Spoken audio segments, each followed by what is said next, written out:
1차 보정으로 어떤 것이 나오는지 이제 확인하실 수 있게끔 실제 보정 사례를 한번 들고 와봤습니다.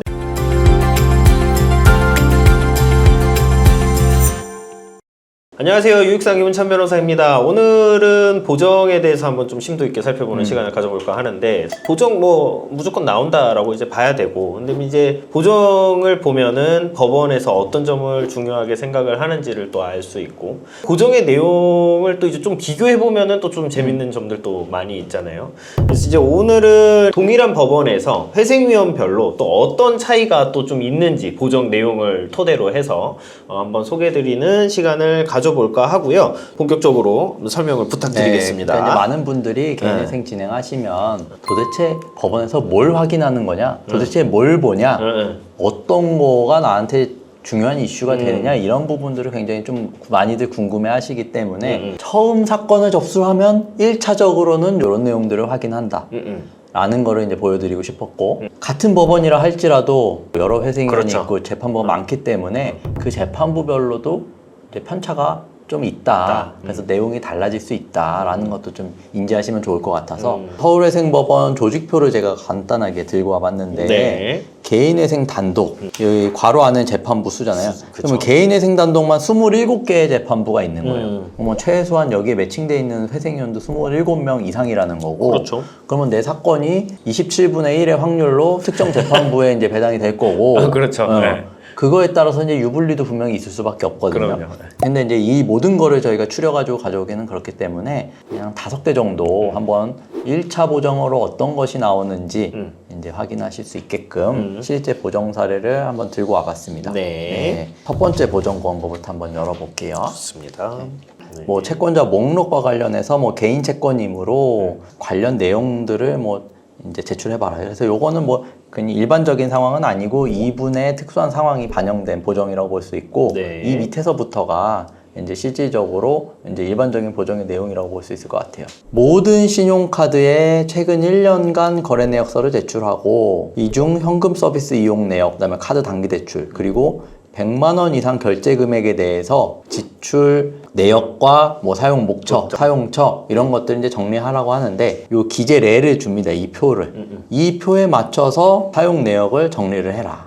현금 서비스 이용 내역도 이런 식으로 카드사에서 현금 서비스를 썼으면은 이런 식으로 얼마, 언제 대출을 받았고 어떤 목적으로 뭐 사용을 했는지 이렇게 이제 정리해서 내봐라. 이제 이런 보정이 나오고, 가족 친지에게 생활비 명목으로 이체한 경우에도 뭐 소명을 하고 불분명한 금액은 청산가치 반영, 뭐 개인 변제 내역도 정리해서 제출하고 청산가치 반영, 뭐 이제 이런 내역들이 나옵니다. 그리고 이제 재산 목록도 어떤 식으로 정리를 하라고 그러는지 나오는데, 최근 1년간 은행 통장 거래 내역을 100만 원 이상 대해서 아래 이 기재례로 준 표에 따라서 정리를 해라. 가족 친지한테 이체한 경우라든지 뭐 이제 개인 변제, 현금 출금 이런 거는 이제 청산가치에 반영하라. 이 위에서 적어놓은 내용을 여기에 이제 다시 한번 청산가치에 반영해라라는 보정이 나왔고, 보험 해약 환급금 같은 경우에도 이거 이제 재산에 반영하라 이런 보정인 거고, 그 다음에 거주지도 확인을 하죠. 거주지에 임대차 계약서를 제출해봐라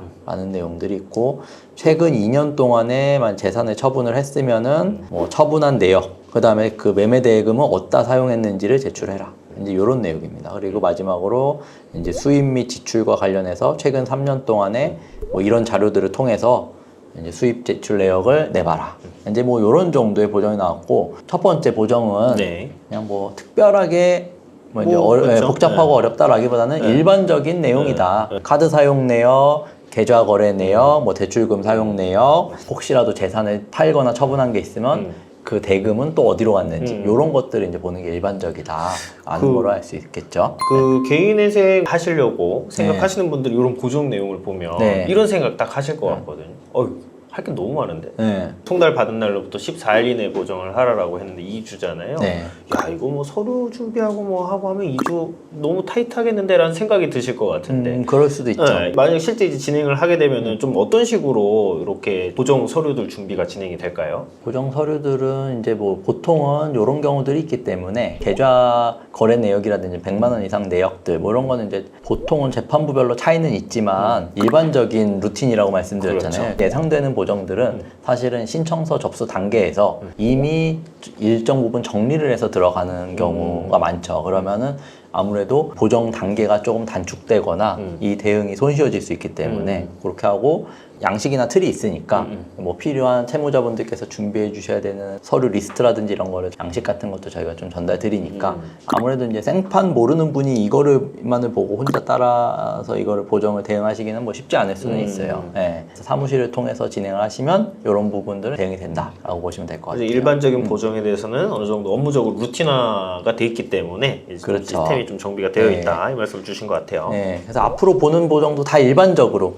사건을 처음 접수하면 나오는 보정인 건데 어떤 식으로 차이가 있는지를 한번 이제 같이 보면 좋을 것 같습니다. 네. 그래서 이제 두 번째 보정 한번 열어보면 네. 최근 대출금 중 카드 금액 5번, 그러니까 최근 채무가 무엇인지 여기서 일단 찍어주고 그렇죠. 그거에 대해서 아래 표의 양식에 따라서 이제 제출해라. 근데 이제 표 양식이 아까하고도 좀 다르죠. 조금 달라요. 네. 도표는 예시이고 별도 양식 사용 가능하다. 아까는 뭐 이런 내용은 청산가치에 반영하라 뭐 이런 내용도 좀 달라요. 그렇죠. 여기 다항에 보면은 편파 변제, 뭐 도박, 가상화폐, 해외 선물, 주식, 투기, 사치 청산가치에 반영하시 바랍니다. 이건 근데 좀 뭔가 이상하지 않나요? 그렇죠. 서울회생법원 네, 같은 서울회생법원 경우에. 보정인데 네. 뭐 도박이라든지 뭐 투기 사치는 모르겠습니다만은 가상화폐 뭐 해외 선물 주식 요거는 청산가치에 반영을 안 하는 게 원칙인데 그렇죠. 네, 실무 보정은 또 준칙상. 이렇게 나옵니다. 그래서 제가 재판부별로도 또 차이가 있다. 서울도 몇몇 실무 준칙에 맞지 않는 재판이 이루어지는 경우도 있다라는 말씀을 제가 과거에도 드린 적이 있었던 것 같아요. 예금은 어떻게 할 거냐? 근데 여기는 이제 계좌정보통합관리 서비스에서 신청인이 보유한 모든 계좌를 이제 조회를 하는 거예요. 모든 계좌를 조회하고 그중에 최근 1년 동안에 100만 원 이상 입출금 거래 내역이 있으면 구체적 최종적 사용처에 대한 설명을 표와 같이 정리를 해라. 라는 거고 메리츠증권, 유진투자 뭐 이런 것들은 이제 이 채무자만의 특수한 사정이니까 잔고증명서나 이런 서류들을 제출하라 라고 나왔고 마항에 보면 편파변제, 도박, 가상화폐, 선물, 주식, 투기, 사치 청산가치에 반영하시 바랍니다. 가상화폐나 주식을 실무준 측에서는 반영하지 말라 그러는데 어쨌든 보정은 이렇게 보정은 나왔어요. 이렇게 나왔어요. 네. 이제 카드 대금과 관련해서도 카드사별 내역과 상세 내역 조회를 해서 최근 1년간 이용 금액 중 여기 뭐 최근 1년간 이용 금액인 거는 동일하죠. 근데 차이가 또 있죠. 당권 사용 금액이나 카드론 인출 금액이 50만 원. 아까 첫 번째 보정 열어봤을 땐 100만 원이었는데 그렇죠?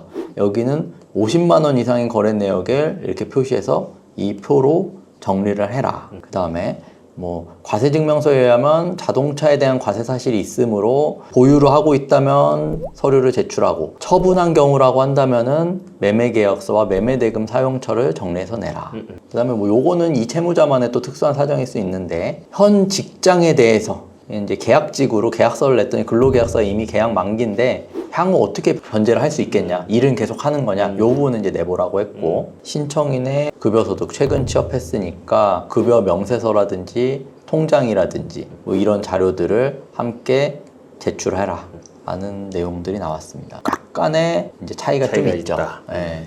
세 번째 보정 공고도 이제 차이점이 어떤 것들이 있는지 한번 보면 좋을 것 같습니다. 채권자 목록부터 나왔어요. 그래서 한국신용정보원에서 신용정보 조회소를 다운 발급받아서 누락된 채권이 있으면은 추가를 하십시오.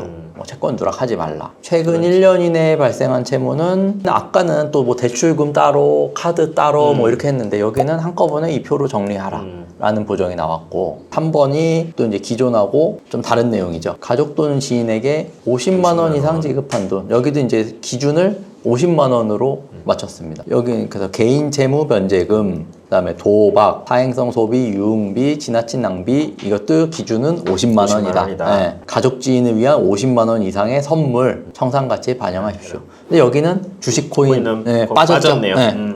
그리고 신용카드 같은 경우도 아까도 100만 원인 데가 있었고 50만 원인 데가 있었죠. 재판부별로. 여기도 일단 50만 원 이상 아래 표와 같이 정리를 해라. 그래서 마찬가지로 정리를 해서 50만 원 이상 지급한 돈이라든지 뭐 사치, 유흥비, 낭비, 편파변제, 도박도 반영해라. 청산가치 반영해라. 였고 예금도 일단은 최근 1년인데 여기도 또 마찬가지로 50만 원으로 많이 다르죠. 첫 번째 보정은 100만 원 카드도 100만 원, 예금도 100만 원인데 두 번째 보정은 카드는 50만 원이었고 예금은 100만 원이었고 지금 보정은 카드는 50만 원, 예금은 50만 원. 그럼 사실 예. 이게 50만 원이냐 100만 원이냐에 따라서 결국에 이제 청산가치에 반영되는 이제 금액 자체가 달라질 수 달라지게 있죠. 되니까. 네. 그래서 이게 법원별로도 다르다고 말씀드렸잖아요. 서울은 어쨌든 지금 3개의 보정을 봤을 때는 어쨌든 1년으로 다 끊겼는데 2년으로 하라고 하는 경우도 있어요. 최근 2년 동안의 거래 내역. 그리고 최근 2년 동안에 30으로 갈 거냐, 50으로 갈 거냐, 100으로 갈 거냐. 네. 아주 골치가 아프죠. 마지막 쪽에 보면 신청인은 최저시급을 기준으로 209만 6천 원에 못 미치는 금액을 평균 소득으로 산정하였으므로 그 이유가 뭔지 소명해봐라. 이 신청인분의 특수한 사정이죠. 이것도 이제 뭐 이런 보정도 나옵니다. 그러니까 최저임금보다 만약에 급여가 낮다라고 하면 왜 최저임금보다 못 버냐 라는 걸 이제 또 법원이 확인을 하고 있기 때문에 이런 부분도 참고하시면 좋을 것 같고요. 그리고 이제 네 번째 보정도 한번 빠르게 살펴보도록 하겠습니다. 네. 이제 뭐 재산 목록 관련해서 채무자분의 특수한 상황이 또 반영된 보정으로 볼 수 있을 텐데 과거 주소지 부동산 관련 뭐 경기 안양시에 어떤 부동산을 보유하고 계셨는데 이제 등기부를 내보고 뭐 시가 자료를 내고 현재 이게 어떻게 된 거냐 이 주거 이전이 발생했으면 혹시라도 보증금을 돌려받았거나 아니면 매매 대금을 받았다라고 하면은 그 부분은 어디로 어떻게 사용됐는지를 밝혀봐라. 이제 이런 보정인 거죠. 채무자의 금융거래, 은행, 뭐 증권, 신용카드, 최근 1년 여기는 100만 원, 네, 입출금 소명하고 뭐 구체적으로 적어주진 않아요. 뭐 그렇죠. 네. 다만 소명 불가하거나 도박 낭비인 경우에는 청산가치를 반영해라. 표 양식은 모두 다 다르죠. 네. 그리고 최근 주식 거래와 관련해서 계좌 파악된 것들을 찝어주면서 뭐 실질 주주 정보나 주식 찾기 조회 결과를 내라 하기도 하고 최근 1년간의 주식 거래 내역, 뭐 잔고 증명서를 제출해봐라. 그 다음에 입출금 내역, 잔고 보유 현황, 뭐 월별 수익 현황을 정리해서 내라. 이제 이런 보정이 나오기도 하고 주식 거래 일람표나 앞에 세 사건에서는 이건 양식은 없었어요. 그렇죠? 이런 그렇죠. 식으로 내라고 하진 않았었는데 여기는 또 이 재판부 같은 경우는 표로 내봐라. 증권사 계좌에서 혹 연동은행 계좌로 1년간 돈이 이체된 금액이 있다면 그 돈은 어디다 썼는지도 사용해봐라 라는 거고 가상화폐 거래 관련해서는 잔고증명서, 가상화폐 거래 내역서 제출을 하고 현재 시점 잔고를 정리해서 소명해라. 투자금이 소실된 과정을 상세히 소명하십시오. 그러니까 사실은 이 보정이 맞는 거죠. 투자금이 서울회생법원 같은 경우는 투자금 손실을 반영하지 않았겠다라고 했으니까 어떤 투자 내역을 통해서 이렇게 손실이 발생했습니다만 입증할 수 있으면 반영하지 않는데 일부 보정에서는 뭐 그냥 반영해라. 네, 이렇게 나왔으니까 그거는 이제 잘못된 거다라고 볼 수 있고 기재례도 이런 식으로 이제 표를 정해서 주긴 합니다. 그래서 이제 뭐 나머지 부분들은 뭐 대부분은 기존의 보정이랑 크게 다르지는 않은데 이런 양식으로도 보정이 나온다 알아두시면 될 것 같고 근데 사실 27개 재판부 중에 5개만 뽑아온 거기 때문에 굉장히 다른 내용이 또 있을 수 있습니다. 그렇죠. 또 그리고 더구나 이제 법원이 아예 또 달라지면은 또 더 달라질 것이고요. 서울의 생법원이 일반적으로 이렇게 나온다라고 단정 지으시면 안 된다라는 말씀은 좀 제가 드리고 싶고 마지막 보정을 한번 열어보겠습니다. 네. 예, 청산가치 반영, 신청인의 대출금 사용 내역 중 뭐 지인이나 친척에 대한 변제, 편파 변제 등에 해당하므로 청산가치에 반영하십시오. 뭐 이런 식으로 이제 정리를 하라는 거죠. 그다음에 여기도 마찬가지로 카드 사용 금액이나 카드론이 50만 원이면은 청산가치에 반영해라. 근데 여기도 또 기준이 좀 다른 게 있죠. 가족에게 송금된 돈은 50만 원, 성형수술 목적의 의료비, 지인에 대한 선물은 또 30만 원. 하여튼 뭐 기준이 다 다릅니다. 여기도 마찬가지로 뭐 도박, 주식, 가상화폐. 근데 여기는 좀 유의해서 봐야 되는 게 주식 또는 가상화폐 손실금이 아닙니다. 보유액을 청산가치에 반영하는 거예요. 주식, 가상화폐 손실금이 아니라. 보유액 반영해야죠. 근데 이건 당연한 건데 여기에 왜 이렇게 넣어놨는지는 모르겠어요. 그다음에 뭐 유흥비, 개인 변제, 뭐 지나친 낭비인 건데 여기도 마찬가지로 뭐 가족에게 보낸 거는 50만 원, 이거 선물 구매는 30만 원. 그 다음에 여기도 이거는 여기가 처음인 것 같아요. 최근 1년간 통장 거래 내역 중에 아까 다 100만 원이었는데 계좌는 50만 원 이상 입출금 거래 내역을 표로 작성해서 제출. 그러면 우리가 요것만 보더라도 보정이 여기 재판부 이 회생위원은 다른 재판부 대비 빡빡하겠구나. 진행이 원활치 않겠구나. 느낌이 이제 안 이런 좋다. 느낌이 오는 거고 실제로도 그렇습니다. 진행하다 보면은 마찬가지로 아까랑 동일한 내역들 뭐 이제 이렇게 나오고 가상화폐 같은 경우도 어떤 식으로 뭐 보정서 작성일자 기준으로 이제 환산해서 청산가치 반영하고 투자금이 소실된 과정을 상세히 설명해라. 투자금이 소실된 과정을 설명하라는 것도 프로 만들 거냐 아니면은 그냥 단순히 거래소에서 내역을 받아서 낼 거냐 뭐 이런 부분들도 일관되지는 않고 재판부별로 좀 많이 다르다. 계속 반복해서 보고 있지만 기본적으로 사건을 접수하면 법원에서 계좌 내역, 카드 사용 내역, 최근 대출금 사용 내역 내라고 나오고 주식이나 코인이라든지 부동산이라든지 보유하고 있는 자산들은 또 어떤 형식으로 갖고 있고 처분했다면 어떻게 처분을 했는지 왜 안 갖고 있는지 처분한 돈은 어디다 썼는지 이런 내용들이 주로 이제 1차 보정에서 나오고 대부분 이걸 관심 갖고 이제 법원이 본다. 라고 정리할 수 있을 것 같고 그래서 이 내용들을 내면 법원으로서는 이제 꼬투리 잡을 게 있을지 없을지를 파악을 하는 거겠죠 1차적으로 의문이 풀리지 않는 부분이나 더 깊게 파고들어야 되는 부분들이 있겠다라고 판단이 되면 2차 보정, 3차 보정 이런 식으로 보정이 이제 계속 나온다 이런 프로세스로 진행된다라고 보시면 될 것 같습니다. 보정 내용만 보더라도 뭐 아까 말씀하셨지만 뭐 좀 수월하게 가겠다, 뭐 깐깐하겠다 이런 이제 느낌이 딱 이제 나오게 되는데 채무자 입장에서는 뭐 본인들이 회생면을 선택하는 것은 아니니까 이거 어떻게 보면 그냥 이제 뭐 운이에요, 맞아요. 그냥 네. 운인 건데 바꿀 수 있나요, 회생면? 바꿀 수 없죠 사실상. 그냥 가야 된다? 네, 그렇죠. 그거 질문을 엄청 많이 주시더라고요. 바꿀 수 회생면 있냐? 좀 바꾸면 안 돼요?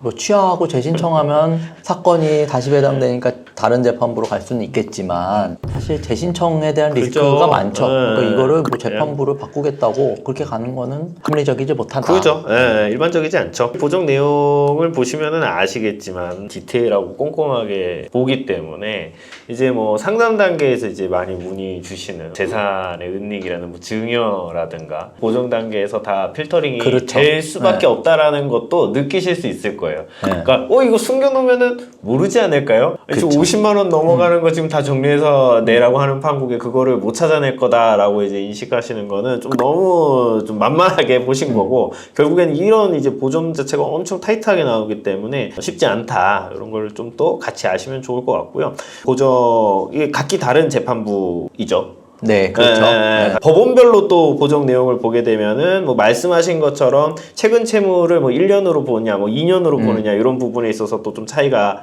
있고 이게 결국에는 진짜 이 룰렛 같은 그런 맞아요. 좀 그런 느낌이 그런 많죠. 그거는 어쩔 수 없는 또 그런 좀 현실이 있는 것 같습니다.